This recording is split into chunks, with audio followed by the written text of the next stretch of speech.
So I guess a good place to start will be with reality checks, as I just mentioned those in the previous post. So first of all, what are they? They're essentially a way for you to run a little test or experiment that you do both while you're awake and asleep to try and see which state you're in, which I know can sound ridiculous to people brand new to the practice, but you gotta figure every night when you're dreaming, you're just as sure you're awake in those dreams as you are sure you're awake right now. So you're basically getting fooled like every single night. So what are some of these reality checks? You can just go ahead and Google it and you'll find a whole ton of them out there. You can even start to make some of your own as you get more familiar with the practice. I'll just toss a few at you right here. So one is reading, where a lot of times in dreams, reading can be difficult, or the words will change, or it'll be hard to see or read for one reason or another.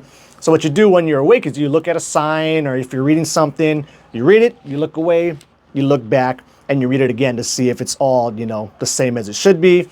If it's not, you might be dreaming. Another really common one is you can look at your hand, or really you can use anything you're very familiar with, but hands are good because assuming you're dreaming in the first person, as we typically do, your hand's always right there to pull up and inspect. So you just want to make sure your hand is as it should be. Do you have all your fingers? Do you have extra fingers? If you have tattoos and stuff, does all that check out? One way that my hands come off to me a lot in dreams is, and you can try this right now while you're awake, is you can look at your hand, right? And then look past it and you get that kind of blurred out double vision. So a lot of times in dreams, that's what my hands tend to look like.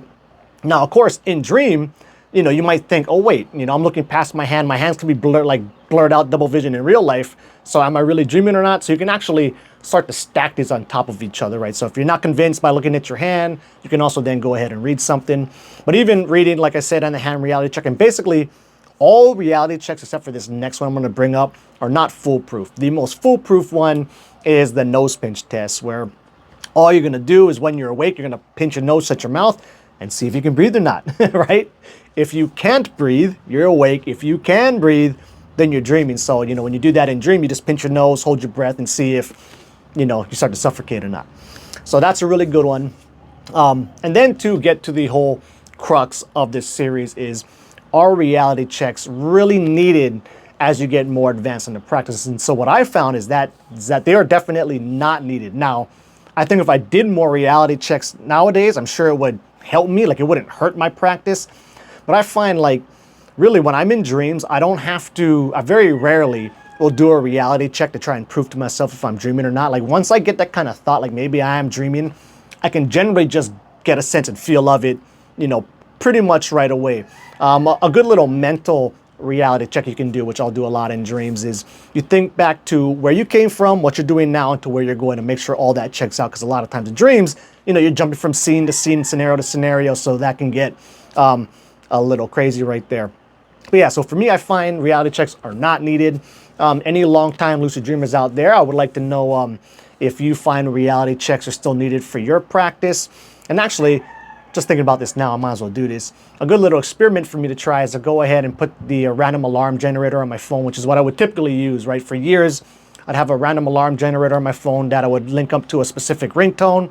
Every time I heard that chirp go off, I would do my reality check while I'm awake. And then you can also even keep your phone next to you in bed with the same, with the same sound, with the same random alarm generator going off. Now, you don't want it to wake you up, so maybe make it a little bit quieter. Then sometimes you can have this bleed through effect where that chirp goes off, it bleeds through from waking life into your dreams, and it can remind you to do your reality check.